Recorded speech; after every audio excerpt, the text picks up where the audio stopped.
आज हम स्टार्ट करने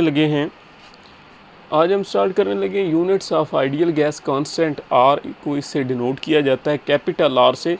तो इसके जो यूनिट्स हैं वो डिपेंड करते हैं तीन चीज़ों पे, pressure, volume and temperature. Pressure के लिए हम डिफरेंट यूनिट्स इस्तेमाल करते हैं।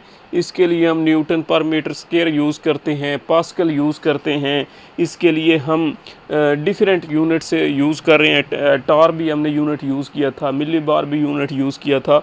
तो जो प्रेशर के लिए यूनिट्स हम डिफरेंट इस्तेमाल करते हैं, वॉल्यूम के लिए डेसीमीटर क्यूब, सेंटीमीटर क्यूब, इसी तरह टेम्परेचर के लिए भी हम केल्विन भी, सेंटीग्रेड भी, फ़ारेनहाइट भी, डिफरेंट यूनिट्स यूज़ करते हैं। तो इस वजह से फिर जो आइडियल गैस कांस्टेंट का यूनिट्स हैं वो भी तब्दील होते रहते हैं। जब हम इन तीनों की वैल्यूज़ को तब्दील करते रहते हैं, प्रेशर, वॉल्यूम और टेम्परेचर में जो यूनिट्स इस्तेमाल हो रहे हैं डिफरेंट, जब यूनिट्स यूज़ करते जाते हैं तो आर की वैल्यूज़ भी चेंज होती जाती है। तो अगर देखा जाए तो जनरल गैस इक्वेशन थी वो थी P V is equal to n R T. अब अगर हम इधर से आर की वैल्यू निकालें तो ये एन और टी इधर आकर डिवाइड हो जाएगा, P V R is equal to P V over N T आ जाएगा। अब एन इधर 1 मोल हम ले रहे हैं तो आर यूनिट्स ऑफ आर के जो यूनिट्स हैं at standard temperature and pressure S T P. Standard temperature and pressure की अगर बात की जाए तो जो स्टैंडर्ड टेम्परेचर होता है वो 273.16 केल्विन होता है और जो प्रेशर होता है ये 1 ATM होता है। जब स्टैंडर्ड टेम्परेचर और प्रेशर हो तो उस पर जो वॉल्यूम होता है वो 22.414 डेसीमीटर क्यूब होता है फॉर 1 मोल, 1 मोल के लिए। ये तीनों चीज़ें 1 मोल के लिए बात हो रही है। अब इन तीनों चीज़ों की वैल्यूज़ जो आ रही हैं वो अगर इस इक्वेशन नंबर 1 में पुट की जाएं, इक्वेशन नंबर 1 में पुट करने से पी की जगह पे 1 ATM, इधर 22.414 डेसीमीटर क्यूब, इधर एन 1 मोल आ जाएगा और इधर टेम्परेचर की जगह से 273.16 केल्विन। जब इनको मल्टीप्लाई और डिवाइड करें तो इसके बाद ये आता है 0.0821 ATM DM क्यूब पर मोल पर केल्विन।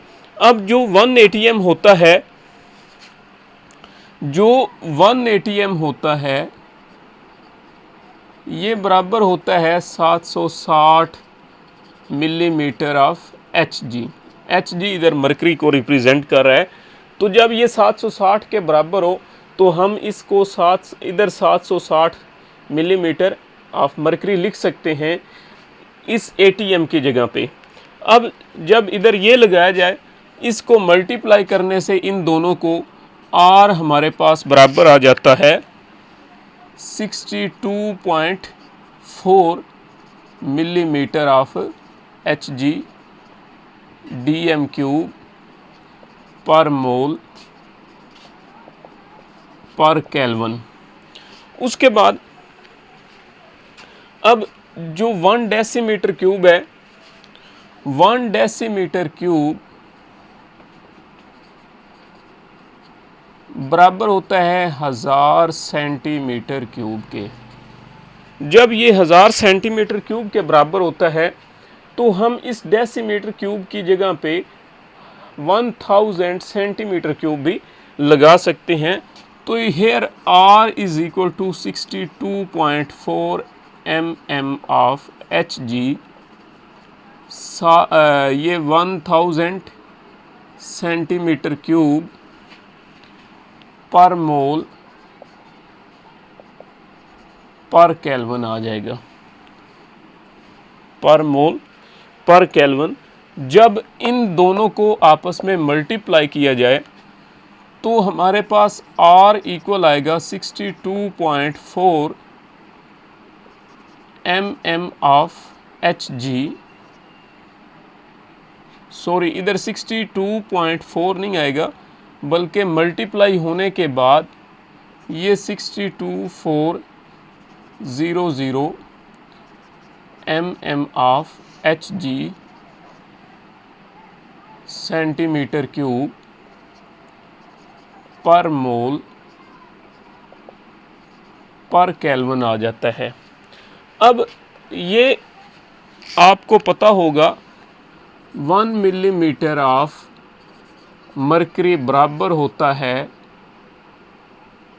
1 टार के जब ये 1 टार के बराबर होता है तो हम इधर R इज इक्वल टू 62,400 इस mm ऑफ Hg की जगह पे टार भी लगा सकते हैं, सेंटीमीटर क्यूब पर मोल पर केल्विन।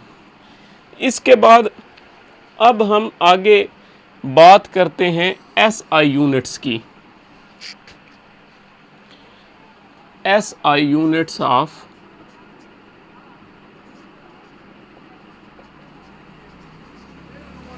और आइडियल गैस कांस्टेंट।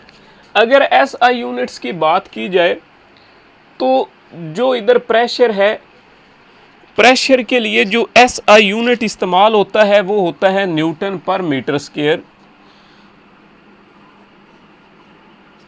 और प्रेशर ये 1 ATM बराबर होता है 101,325 न्यूटन पर मीटर स्क्वायर। प्रेशर 1 ATM इधर हम यूज़ कर रहे थे, अब अगर इसको SI यूनिट में लिखा जाए तो ये बराबर होता है 101,325 न्यूटन पर मीटर स्क्वायर 1 ATM। उसके बाद जो टेम्परेचर है ये 273.16 केल्विन ही है। इसके बाद अगर वॉल्यूम की बात की जाए तो वॉल्यूम ये डेसीमीटर क्यूब में होता है, SI यूनिट में वॉल्यूम को हम मीटर क्यूब में मेजर करते हैं, तो 1 मीटर क्यूब बराबर होता है 1000 डेसीमीटर क्यूब के। जब ये 1000 डेसीमीटर क्यूब के बराबर होता है तो हम फिर लिख सकते हैं V इज इक्वल टू ये 22.414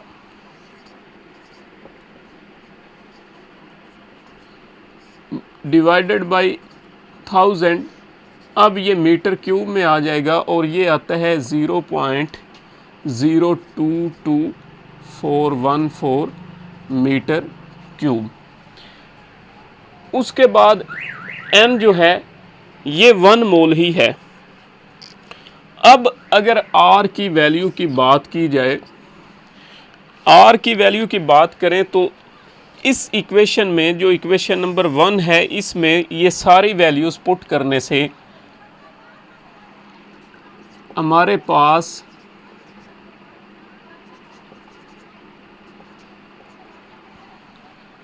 वॉल्यूम की है 0.022414 मीटर क्यूब। उसके बाद नंबर ऑफ मोल्स हमारे पास 1 मोल है। टेम्परेचर हमारे पास 273.16 केल्विन है। अब जब इन सारी वैल्यूज़ को मल्टीप्लाई डिवाइड किया जाता है तो R की वैल्यू हमारे पास 8.3143 राउंड अबाउट 8.3 आगे कुछ आ जाते हैं डिजिट्स। अब इधर अगर देखा जाए, इधर मीटर पर मीटर स्क्वायर है, इधर मीटर क्यूब है। अब इस मीटर क्यूब में से एक मीटर स्क्वायर कैंसिल किया जाए तो 1 मीटर आ जाएगा, यानी इधर न्यूटन मीटर। उसकी रीज़न यह मीटर क्यूब में से अगर m की पावर 3 m की पावर -2 हो तो m की पावर 3 -2 करें, ये m ही रह जाता है। अब ये इधर आ जाएगा न्यूटन मीटर। अब ये नीचे मोल था, ऊपर जाके ये पर मोल बन जाएगा, और नीचे ये केल्विन था, ऊपर जाके ये पर केल्विन बन जाएगा। अब ये न्यूटन मीटर है, इसको अगर कैलोरी में कन्वर्ट करें, जो 1 कैलोरी होता है 14.4 बल्कि आप अगर इसको न्यूटन मीटर को देखें, 1 न्यूटन मीटर बराबर होता है 1 जॉल के। R is equal to 8.3143 joule per mole पर केल्विन। उसके बाद जो 1 कैलोरी होता है, इसको थोड़ा मैं इस जगह पे कर देता हूँ।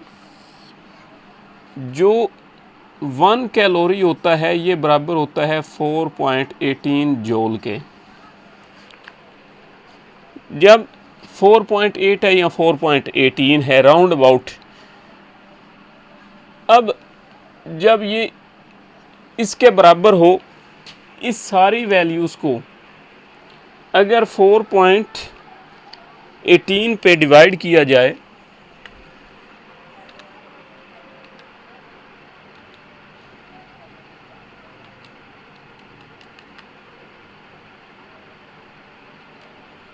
तो हमारे पास आंसर आता है 198। आर की वैल्यू हमारे पास आती है 198 कैलोरी पर मोल पर केल्विन। अब इधर हमने पहले जॉल में लिखा हुआ था, पहले न्यूटन मीटर में था, न्यूटन मीटर 1 जॉल के बराबर होता है। अब इधर जॉल लगाया और जॉल से हमने कैलोरी में